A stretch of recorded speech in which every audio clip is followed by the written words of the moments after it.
On Ragged Island, where fewer than 100 people remain, a man mends a fish trap on his porch in the last light of the day.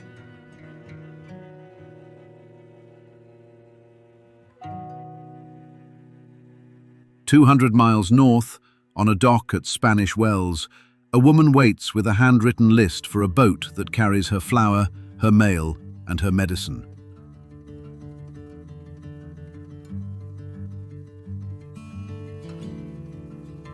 And in Nassau, a cruise ship the length of 3 city blocks empties 6,000 people onto Bay Street before lunch. The brochure sells one beach and one blue horizon.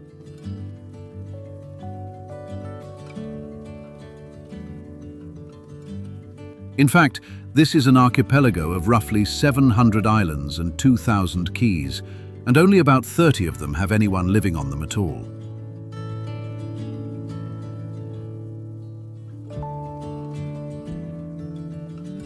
How beautiful the Bahamas is was never the hard part. The hard part is how a country that is 90% water holds itself together, when the same sea that connects every settlement is also, slowly, emptying them out.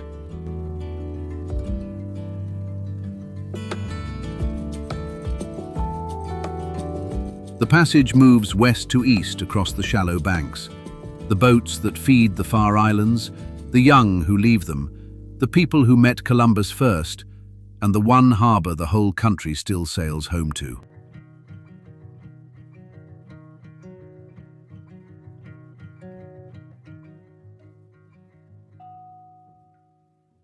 From the air, the Bahamas is not a place so much as a scattering. 700 islands lie in bands of turquoise and gold. The sea between them is the largest thing in the frame, and it holds no horizon to steady the eye. The land barely registers, some 5,300 square miles of it, broken into fragments and flung across 100,000 square miles of ocean, so that 9 parts in 10 of the territory are water.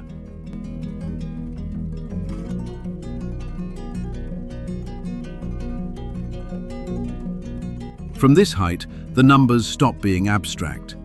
A country announces itself as a few green specks and a great deal of blue, and the blue is not empty space between the islands, it is the country itself.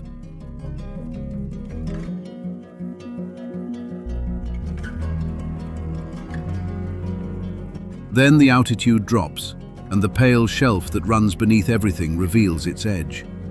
Off Andros, one of the largest barrier reefs on Earth, traces a line for nearly 190 miles, and along it the water performs its one great trick. On one side, the bank lies 10 feet deep, the color of a swimming pool, so clear the sand shows through.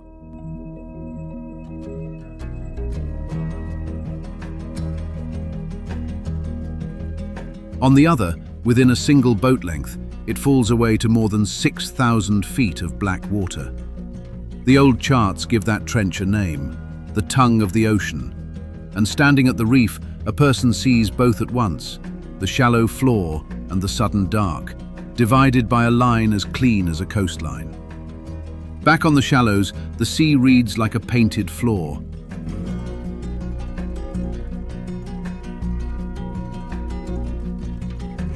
Across low sandbars and ribbon channels, the water sits only a few feet deep for miles, clear enough to count the ripples in the sand.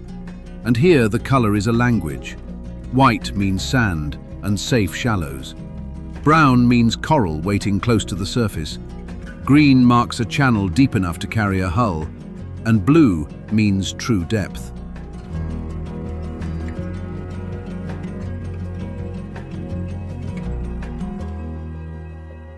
A quay, pronounced quay, is a low heap of sand and coral barely above the tide, the basic building block of the whole chain.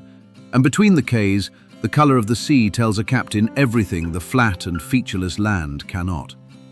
Where the channels widen toward Great Exuma, the flats run so shallow that a person can wade out a quarter-mile from shore and still stand with the water at the knee.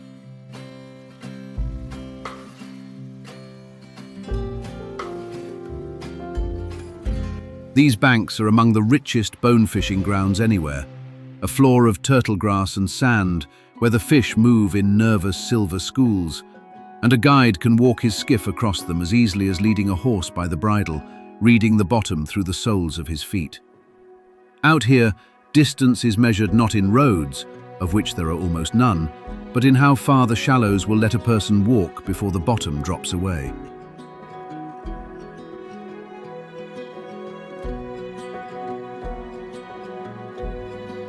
By first light, the wonder narrows to a single figure. On Eleuthera, a thread of land more than 100 miles long and in places barely a mile wide, with the open Atlantic on one shore and the quiet bank on the other, within sight across the same road, a guide poles a flat-bottomed skiff out onto water so still it holds the sky unbroken.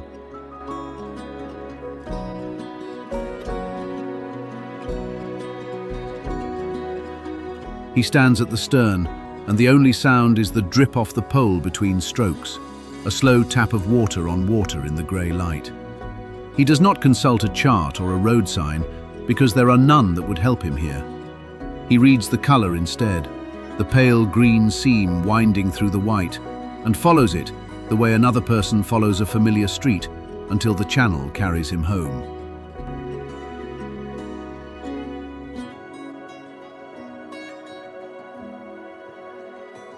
Out here, no one follows roads.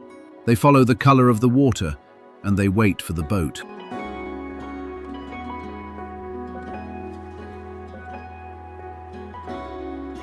The boat, when it comes, is the largest event of the week. In Spanish Wells, a settlement of roughly 1,800 people off the northern end of Eleuthera, the harbour is a tight run of pastel houses, hulls nosed to the dock, and crates stacked along the quay. The men here are crawfishermen.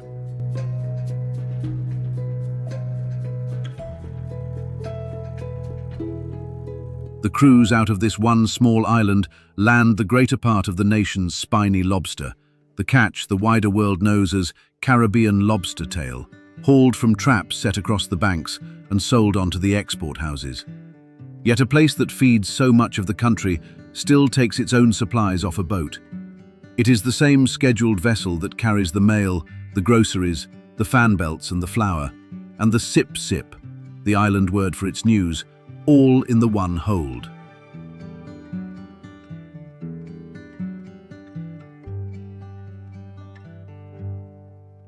On the quay, a woman works down a handwritten list, checking each item against the crates as they come ashore: a sack of flour, a coil of rope, a birthday cake boxed and taped shut, and she marks each one with the stub of a pencil before it is carried up the hill.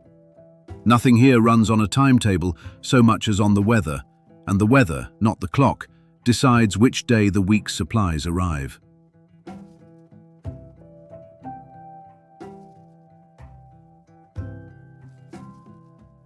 Follow the boat's wake west, and the same rule holds even at the country's front step. Bimini lies about 50 miles off Miami, closer to the coast of Florida than to Nassau, near enough that on a clear night the glow of the American city stands along the horizon. And still the island lives on the schedule of the remotest quay.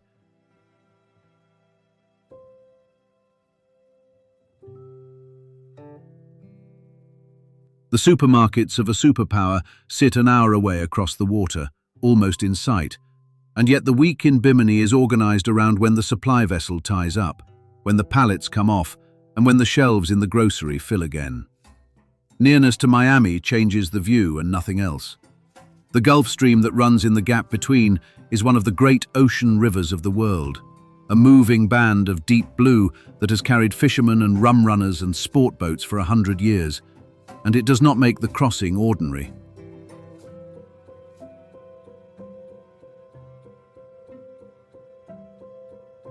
Bimini is a frontier with a skyline in sight of it. South and east, the margin thins again. In Clarencetown on Long Island, a quiet harbour watched over by twin church towers on a hill, the government dock is the whole infrastructure of the settlement gathered into a single length of concrete.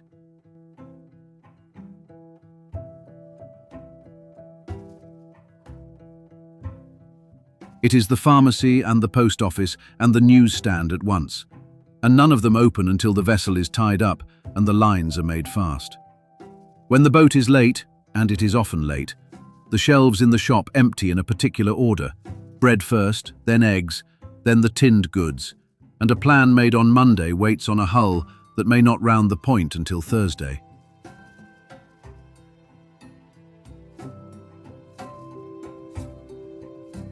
So the people gather in the shade and wait, because waiting is the settled habit of a place where the sea keeps the schedule, and when at last the boat comes in around the headland, the whole harbour turns toward it. The unloading is the day's event, and its reunion both. Then the crates thin out, the crowd loosens, and the dock falls quiet once more. The boat still comes.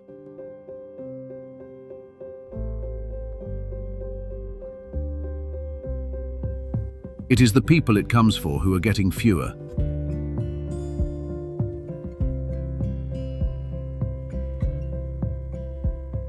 By mid-morning, the small planes from the family islands begin to land, one after another, on a single strip of asphalt on New Providence. The island is barely 21 miles from end to end, a little over 80 square miles of low scrub and limestone, and yet close to 7 in 10 Bahamians live on it, crowded into Nassau and the sprawl around it, while the other 699 islands divide what is left between them.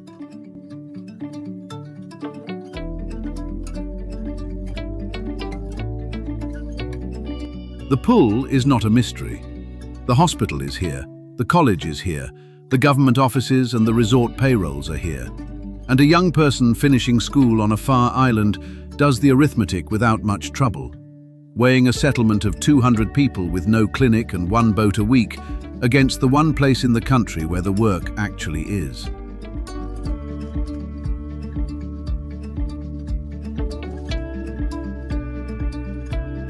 The airport where they land carries a name that explains the shape of the whole nation. Sir Lyndon Pindling, born in Nassau in 1930, led the Bahamas out of 3 centuries of British rule to independence on the 10th of July 1973, and governed the islands he had bound into a country for the better part of the next 25 years.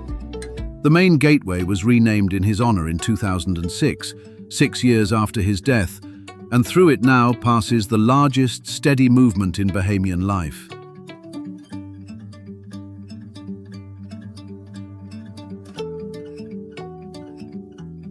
It is not the tourists arriving, whatever the brochures suggest. It is the young islanders leaving, stepping off the short domestic hops from Long Island and Mayaguana and Inagua, and walking, bag in hand, into the one city that will keep them. Behind them, the settlements go quiet in a familiar order.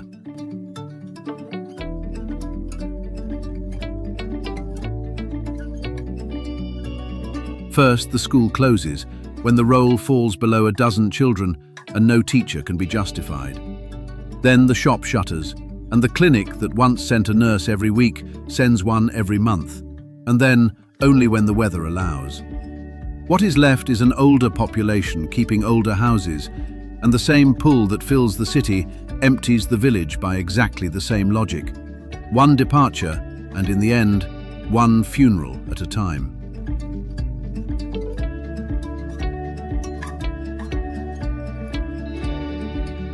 The out islands together hold barely a tenth of the population now, and the share falls with every census. In the graveyards on Acklins and Crooked Island, the fresh headstones come faster than the christenings, and a church built for 2 Sunday services gathers a congregation a person could count from the door. On Ragged Island, at the country's far southern edge, fewer than 100 people remain, where several hundred once raked salt for export from the flats.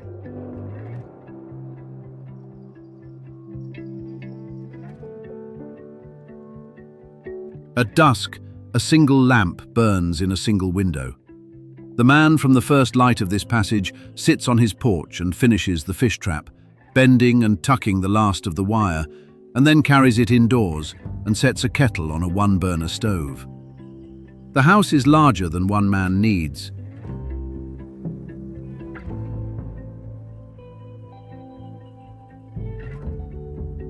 The second bedroom has been closed for years, its door shut against the dust, because the boy who slept in it grew up and did the same arithmetic as everyone else, and took the boat, and then the plane, and now telephones on Sundays from a flat in Nassau he shares with 3 other men from home. The lamp will burn a few hours yet,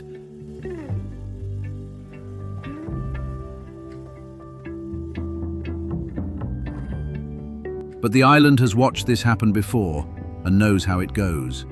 The old staying on and the young not returning, until some year that no one marks in advance, the last light in the last window simply is not lit.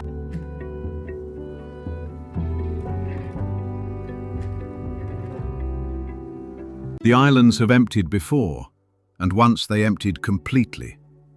Long before the mailboat and the plane, the far Keys lost their people all at once, and the place where that ending began lies out on the eastern frontier of the chain.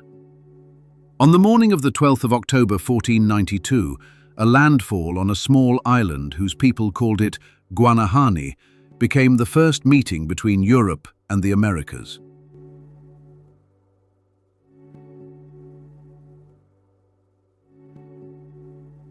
The Spanish renamed it San Salvador, and today a scatter of markers along its shore, a white cross, a stone or two, a bronze bust facing the water, stand for the general spot where Columbus is thought to have waded onto a Bahamian beach. Fewer than 1,000 people live on San Salvador now.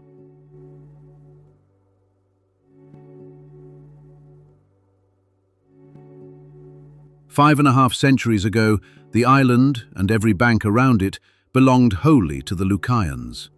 The Lucayans were the first Bahamians, a branch of the Taino who had settled the archipelago some 800 years before the ships arrived. Their name is their own account of themselves, from Luku Kairi, the island people, and by most estimates they numbered near 40,000 across the banks when the sails first showed on the water.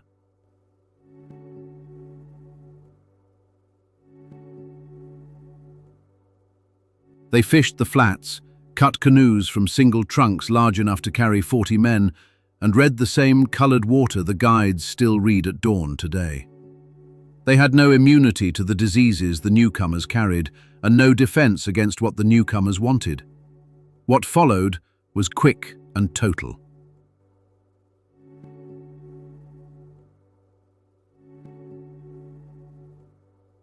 Within 2 decades of that first landfall, the Spanish had begun carrying the Lucayans off their islands to labour in the gold mines of Hispaniola and the pearl beds to the south, taking whole settlements at a time.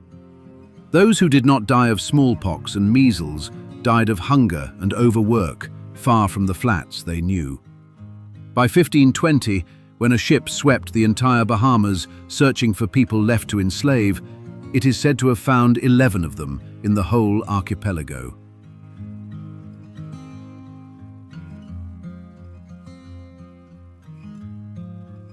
A nation of tens of thousands had become, inside a single generation, effectively none. For more than 100 years afterward, these islands lay empty of people altogether, the settlements gone silent, the fields returning to scrub, the old names of the Keys forgotten and painted over with new ones. What the Lucayans left behind is small and easy to walk past.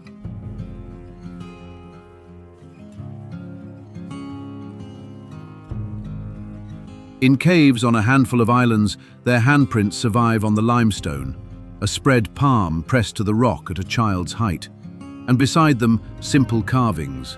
And now and then, a plough turns up a carved wooden stool, or a shard of pottery, or a bead pressed flat by 500 years. The word Cay itself, the low island of sand and coral that begins every chapter of this passage, comes down from their language through the mouths of the men who erased them.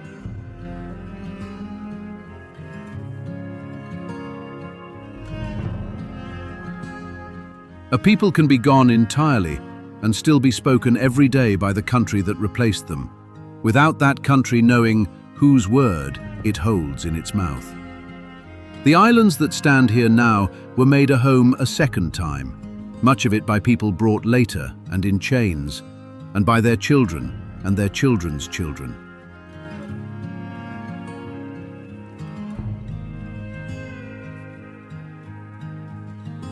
What those descendants build with their own hands, and where they carry it once a year, is the last part of this story.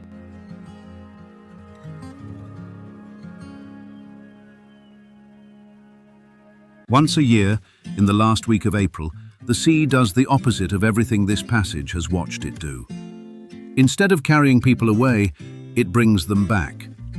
Across Elizabeth Harbour at Georgetown, on Great Exuma, several hundred boats converge for the National Family Island Regatta, first sailed in 1954 to keep the working sloop alive after the mailboats turned to diesel and the islands no longer needed sail.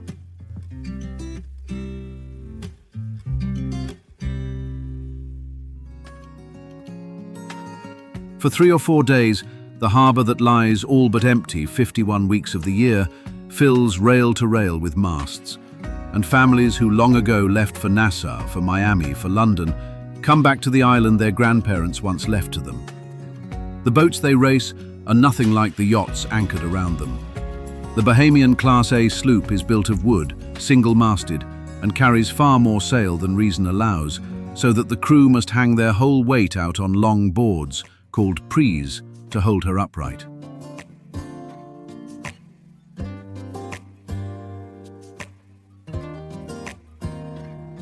Each hull is built by hand, plank by plank, in the few settlements that still keep the knowledge.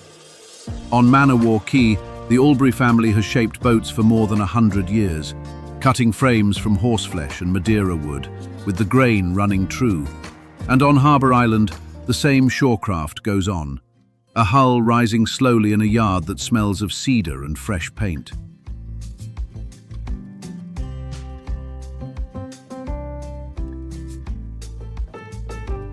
A sloop can take a year to build and a lifetime to sail well, and no two are ever the same, because not one of them is built from a drawing. When the racing pauses, the shore fills to match the water. At plywood stalls along the Georgetown waterfront, the cooks crack conch to order, pounding the meat thin against a board, dredging it, and dropping it into oil that has not gone cold since morning.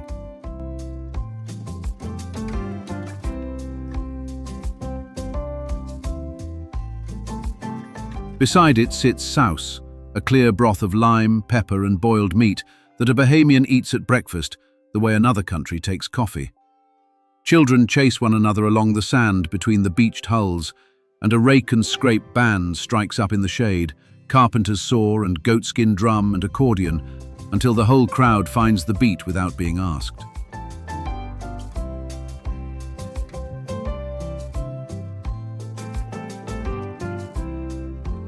There is Johnny cake still warm from the pan, and over all of it, the oldest argument in the islands, that each settlement fries its own conch correctly, and the next one over ruins it entirely. For a country that ships in nearly everything it eats and most of what it uses, the sloop is the rare thing made wholly at home, from island wood by island hands, and that is why the racing matters far out of proportion to its modest prizes.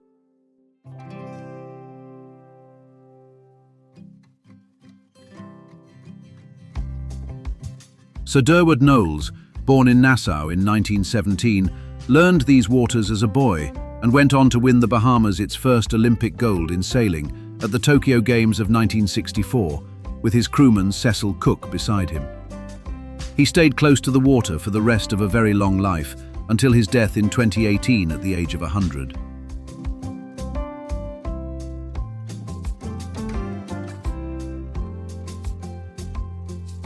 The distance from a hand-built harbour sloop to an Olympic podium is a short one here, and everyone on the Georgetown shore understands it. On the last afternoon, the Class A boats come to the line together. A dozen wooden hulls heeled hard over, spray flying off the prees, crews shouting across the gap, and the whole harbour rises to watch a sport that exists in this form nowhere else on Earth.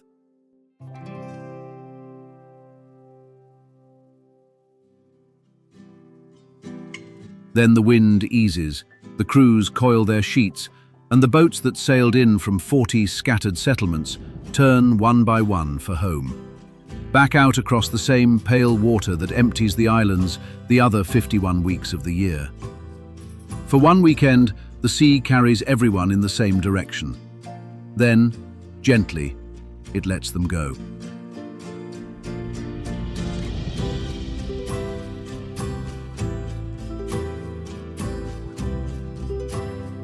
On Ragged Island, the man who mended his fish trap in the last light of the day, in the first minutes of this passage, carries it down at dawn and lowers it into water 10 feet deep and the color of a swimming pool.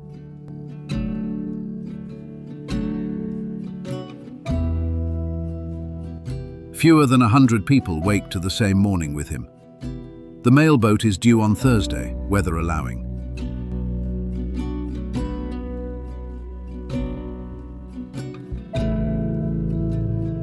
40 miles north at Georgetown, the last of the regatta sloops are hauled out and covered for another year.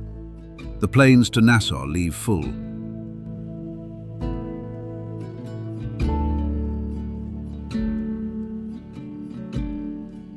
"700 islands, 30 with anyone on them at all.